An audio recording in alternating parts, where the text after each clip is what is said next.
What you doing? Oh, getting advice from this book. What advice? How to diffuse conflict between two different people? Well, what does it give? Well, apparently we have 3 options. Oh, well, let's hear it. Okay, we can give the 2 people axes and see where it goes from there. What's option 2?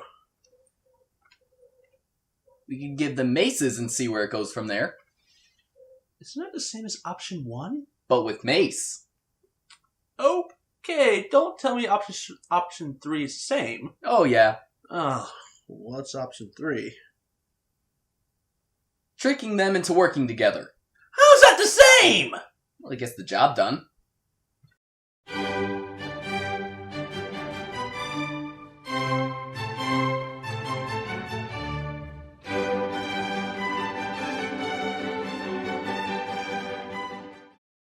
Right, next vlog, this is A Tale of Two Dragons. And now, okay, actually another one of the rarities where the title is actually very apt in what it's about. Remember, I think the last one that was pretty good was The Night and the Fury. Yeah. And I guess you can count Free Scaldy. Yeah, I guess. Yeah. Right. But honestly, it was weird because it's been a while since we actually got a message episode about, for the last couple episodes, it wasn't really message based. Like first season. Yeah, well, first season was all about the main cast learning how to ride dragons and what it means to be a rider. This, hence the title Riders of Berk. This is now all about defending. Yeah. So not really meant much lessons in learning how to defend your land with dragons, really. Yeah. But this is more or less the entire episode plot is mostly just walking in each other's shoes. Yeah. Yeah, So the episode starts out with what turns out to be a screaming death drill. And Hiccup apparently assigned all the riders specific locations. Well, Snotlout decides that he wants to go to one of the locations he's not assigned to, which is the Great Hall, which is Astrid's assigned location. So they kind of get into a race, and they just crash. They crash through the Great Hall, and make it a living work of art. Especially the burnt chest hairs on that guy's chest. Silent Sven. Yes. That poor guy. Alright, so Stoic decides to punish them by clearing Mildew's field. It gets grosser than that. I know, but still, it doesn't do well for stomachs. Yeah, the twins eat the rotten cabbages. That just kind of reminds me that you kind of have an iron-like immune system, but a weak stomach, especially when it comes to food poisoning. Yeah. The twins must be similar. But so, yeah, in this episode, it's Astrid and Snotlout literally going to each other's throats. Mm-hmm. And Snotlout is like, he's kind of, I don't know, his character just does like switches between what are his tactics involving Astrid. Like in that one episode, he's flirting with her, and now in this episode, he's like being all chauvinistic. Yeah. Chauvinistic and masculine. I'm like, the writers, they're good with continuity, but they really don't take much into characters. Yeah, especially like long-term development, as I would call it, because remember how, well, I don't know the episode, but I can't remember the title off the top of my head. Race It to Fireworm Island. Oh, yes. Where you got to see a more development of Snotlout, and Now, granted, it was just towards his dragon. It was towards his dragon and in not pushing him so hard. So, now that it was towards his dragon, and you can see the dragon part, he's not overbearing on it. He's just being Snotlout. No, he's bragging about his dragon, but doesn't really show much development about his attitude towards others other than Hiccup. Yeah. But I guess that's kind of why we needed this episode, really. Yeah, I mean, it was really inconsistent. Just his, but no, it's his attitude towards Astrid. I mean, he's like, I'm actually, man, I lost at this episode because it's an alright episode. It's not a great episode to me, anyways. All right, well, I kind of thought it was a good episode, seeing as how we're getting character development, especially between the two characters instead of between character and dragon, I guess. Although Defiant One, it kind of counts as that. I don't know if it's development or just more or less chemistry. All right, developing chemistry. Yeah, that's more like it. Because, really, there wasn't much, I don't want to say development, because mostly they were at each other's throats and they had to learn to work with each other, so you had to sort of learn how. Alright, so, we don't really have to say, like, note for note, the step-by-step or plot-by-plot what this episode was. We can just get the basic gist, is that Snotlout and Astrid are like at each other's throats. They're arguing and bickering, and they have to get Mildew's field cleaned and plowed cleaned and ready so it can be plowed by the end of the week. And all of a sudden, their dragons start fighting with each other, which, according to Fishlegs, is kind of out of character for them because they try to stay out of it. And Hiccup tries to break it up, but it's not working. Even Diff was kind of involved, didn't he? Yeah, he did. We find out later why. And so Hiccup gets the idea that the dragons have finally, taken on the personalities of their riders. Just the kind of competitive. I wouldn't find that far-fetched, actually. It would make sense. It would makes sense. I mean, dogs can do that. I don't know about cats, Not really. Cats, but mostly dogs. Well, and considering dragons are pretty much dog-like reptiles. Yes. Yeah. So, all right. So we get the idea that the best way to solve the problem is to switch riders, which is really, really good. Yeah. And it actually leads to some good discoveries. We find out that that Hook Fang has this kind of like, remember in The Incredible Hulk when he brought his two hands together and it made like this sonic boom? Sonic boom! Yeah. It was called the Thunderclap. This is one, so we kind of get this kind of effect. Oh yeah. And it turns out that if you hit a certain spot in the back of Natter's skull, which kind of does look like a button, really. Yeah. Yeah, I mean, even if you put Dee Dee from Dexter's Laboratory on the back of that dragon, what does this button do? It shoots a single quill, and fairly accurate. I mean, we get like a Robin Hood moment, really. Yeah, that classical moment. Mm-hmm. It is really good, and the writers end up caring for the dragon. They get some kind of they develop an attachment to them. They're actually showing up the next morning with their was his chicken because Stormfly loves chicken. Yeah, and Astrid was cod fish. Yeah, for Hook Fang. Yeah, right. But while this is going, Fishlegs is trying to figure out what was causing the whole fight between the two dragons in the first place. He's playing Sherlock Holmes. Yeah. Which is kind of odd. I can't picture him like that. Well, I could, but not out in the field. It's kind of a big leap. It is a big leap. My suspension of disbelief is kind of... It's fluctuating. Yeah. And I'm kind of surprised Hiccup didn't spot that. Like, he's supposed to be knowing all about the dragons, and so, well, I don't know, are Fish Legs and him on the same wavelength as dragon knowledge, or is Hiccup higher in the knowledge, lower in the knowledge? Hiccup, I think he was just more focused on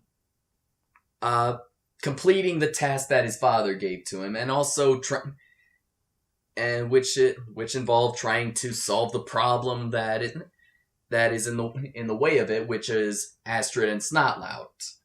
Yeah. Oh yeah, we forgot the quote of the day was father and son moment. Oh yeah. We get another moment. We get another moment. Well, I kind of deliberately skipped over that because our cold opening kind of references that. Yeah. But we get another moment between Stoic and Hiccup. It was kind of funny because Hiccup's trying his damnedest to sound like there's nothing wrong, that he is fine, that he doesn't need help. And then just lets it all in a rant, and I gotta love just the animation in his face, really. And Stoic is just sharpening his axe. I mean, we hardly ever see Hiccup act like that, really. It's rare to see Stoic just that calm. Like, usually you see him with a frowny face or glaring. But you see him like just peaceful, calm. Mm-hmm. So when Hiccup lets all his frustration out, Stoic goes, "Feel better?" Yeah. So yeah, again another really great moment between Hiccup and Stoic that honestly really I can't watch that scene in How to Train Your Dragon 2 without crying. Yeah. Alright, but moving on, so Fish Legs does figure out what was causing the problem, but, they don't tell us immediately what it is because we gotta put it in suspense. Mm-hmm. Uh-huh. Alright, so when Astrid and Snotlout are going to visit each other's dragons, it turns out they escape, and the twins are kind of trolling them. We've done some dumb stuff. But we had never lost a dragon before. At least not a whole one. How did you lose half of one? I think you're making it more complicated than it needs to be. No, I'm just trying to understand what they're thinking, because you can actually lose half a dragon? I heard evisceration, but that's just ugh. I'm thinking Darth Maul here. Yeah, you lost one half? Oof. Yeah, you won't be able to walk again, buddy.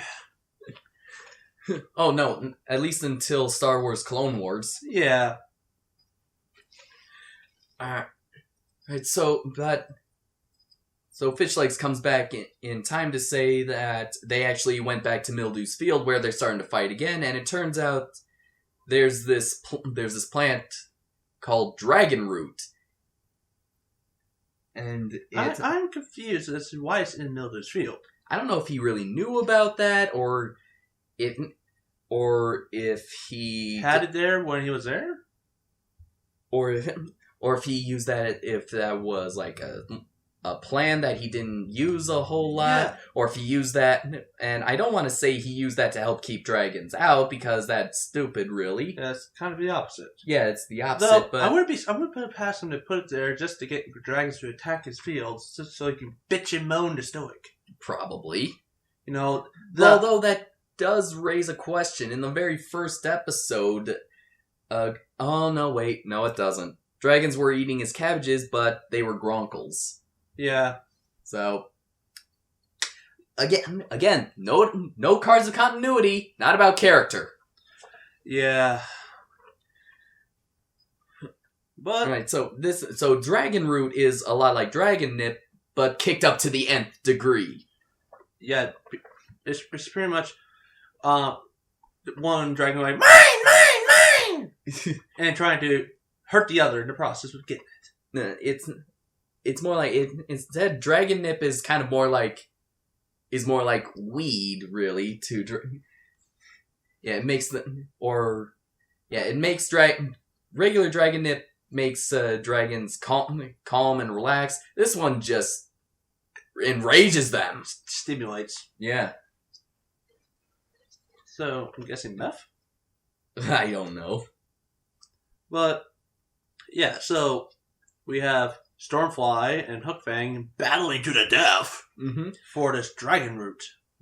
But it turns out that if you get a certain distance away, its effects they're safe from its effects. Yeah.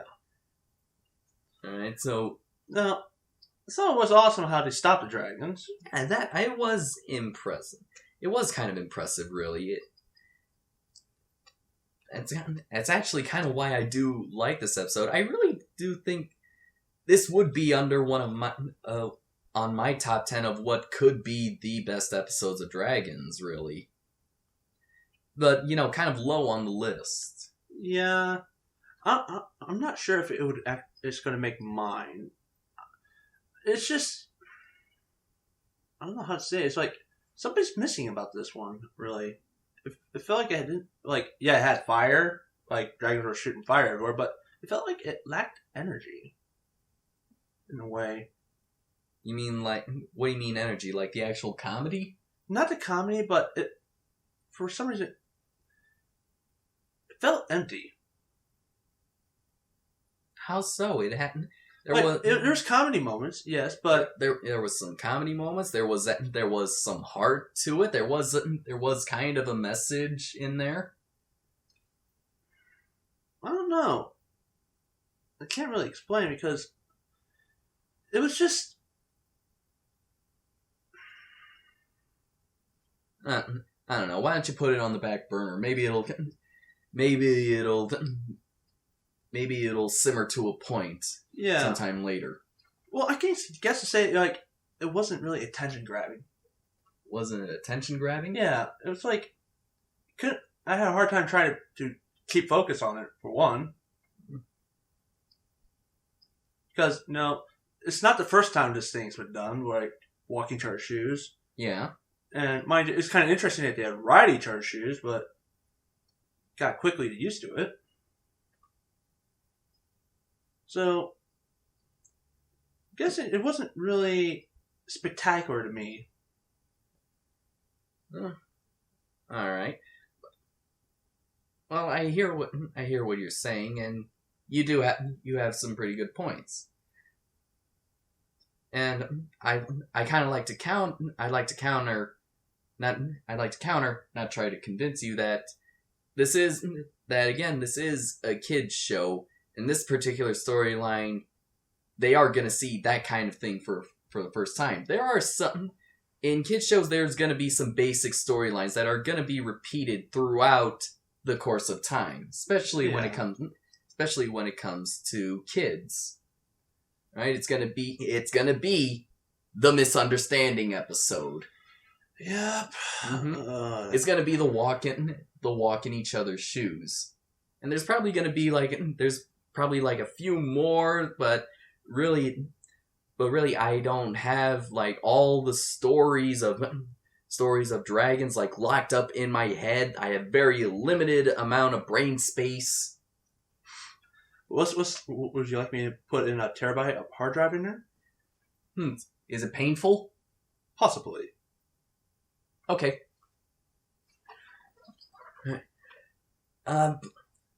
But they're able to get rid of the dragon by of course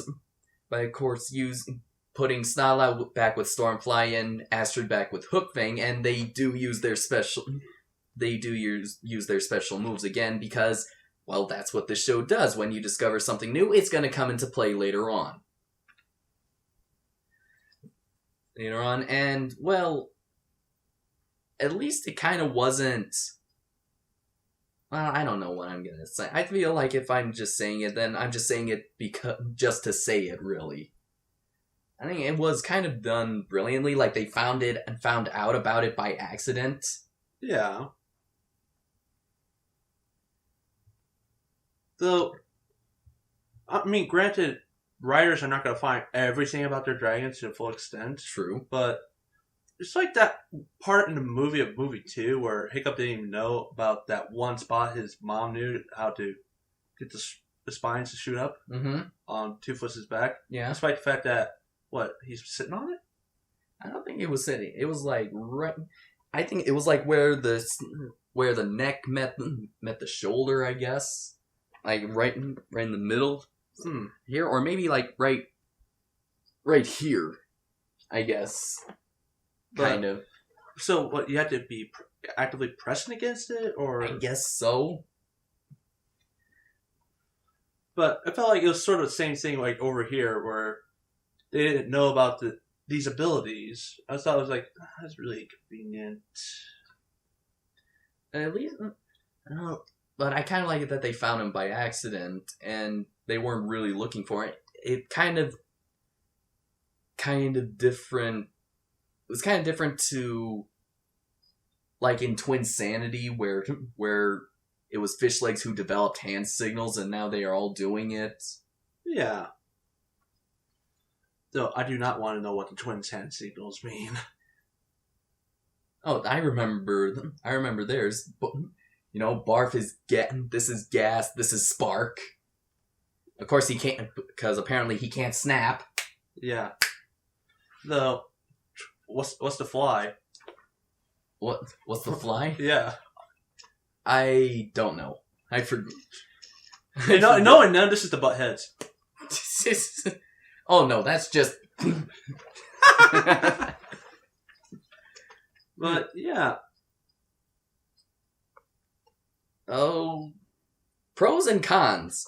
Pros is I like that there was kind of a story, like an actual message, because we get very few of those in this season now, and mostly because this is about preparing for battle instead of just learning, you know, how to further the bond between man and dragon, or Viking and dragon. I think I got it. What? About why this bugs me. This felt like it should have been more or less in first season. Really? This is the kind of episode that should have been in first season. That's it? No, it felt out of place in the season. Okay. Like, you know, you have the black sheep. Okay. This is, to me, it feels like a black sheep of the season, because while we had fillers and comedy, this was like one of two messages kind of episodes. Yeah, they're very few and far between, really. But this is the one with the most the message of them all. Mm-hmm. Like, it had the big message. While the one with Gustav and trying to be, you know, a writer, it had a little message about, but it wasn't the central point. No. This had a central point message, and I felt like it was out of place. I think that's what's bugging me. Okay. So, well, I still think it's a good episode. It's definitely on my top 10 list of best Dragon Riders episodes. And so, yeah, the episode ends, you know, with Meatlug dropping the dragon root into the sea, which is kind of stupid, because remember Scaldrons? I don't know how they'll react. They'll react to the dragon root. Well, do Scaldrons live near the surface of the water, or are they living in the deep? I think they can. I think they're adapted for. They might be adapted towards changing sea levels. Yeah. And so yeah, it kind of ends, you know, with Astrid and Hiccup, you know, finally getting along. Stoic overseeing what's happening and saying option 3. It's when it works, it's a real treat. Yes. And then it just ends. Yeah, I can't add anymore. I'm honestly out. Yes, me too, really. And so I guess that is a wrap for this one then. Yeah, awfully short. Yeah. I haven't had that for quite some time. Yeah. We'll see you next time.